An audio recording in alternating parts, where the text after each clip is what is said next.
The Virtue Matrix is a tool that Roger Martin developed a few years ago, and it is something that we've taken a little further. It's an extremely helpful conceptual tool to help you to map out a portfolio of corporate citizenship activities to engage in.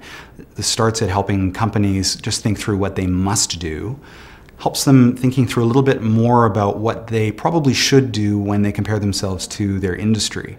Every industry is a little different, and you'll find that there are sort of normative values within an industry that you pretty much are expected to contend with, even if they are above what the law requires. Over and above that, the Virtue Matrix's, I think, particular power is in helping companies to sort through what they can do that can help them to save the world, to improve the world in a way that's unique to their capabilities and their interests. And to do things that we call strategic. It also helps people to think through things that they can become involved in, social problems or initiatives that they can help to drive that they shouldn't necessarily do on their own, that will very likely bankrupt them.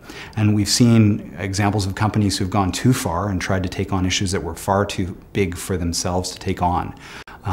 Or companies who just stay completely self-motivated and are not thinking about the broader picture. We try and balance all of these elements and help them to build a portfolio of activities that will help them to achieve these things in a managed way and to review them on a timely basis and to evolve in a positive way over time. So our favorite client is an organization by the name of RBC Financial Group, the Royal Bank of Canada. It's Canada's largest bank, recently became one of the largest banks in the world following the debt crisis.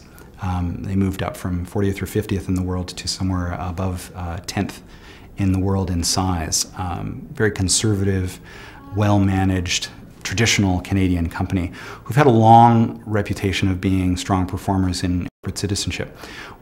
So despite the fact that they were in pretty good shape, they came and asked us for some help to think through their overall corporate responsibility strategy. And we went in and helped them and used the Virtue Matrix as a resource in that project. Now, by no means is it an easy thing to use. It's complex in many ways, and it involves challenging people's ways of thinking about these things, how they're connected to the business, how they're connected to the communities around them. But RBC went through this process over a number of months with great people involved and reaching out to their communities. And we helped them to develop a portfolio of activities, really cueing in on the things that we felt and they felt would help them to create a distinctive place for them with respect to corporate responsibility in Canada, and frankly something that they could take abroad.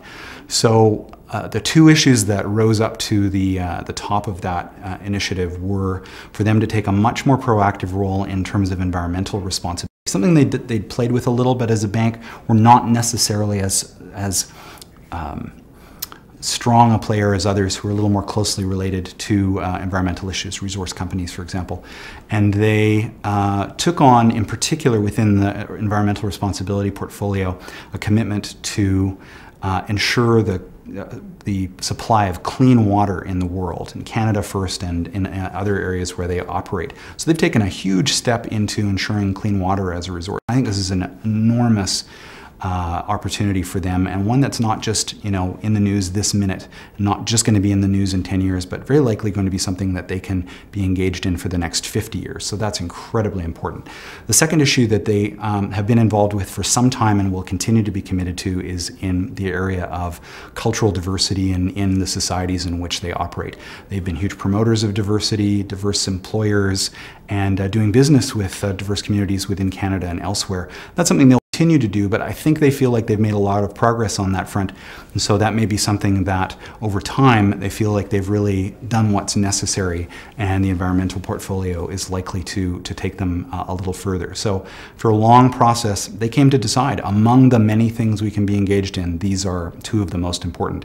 And it's not easy to prioritize things for such a big organization, but they've done a great job of it.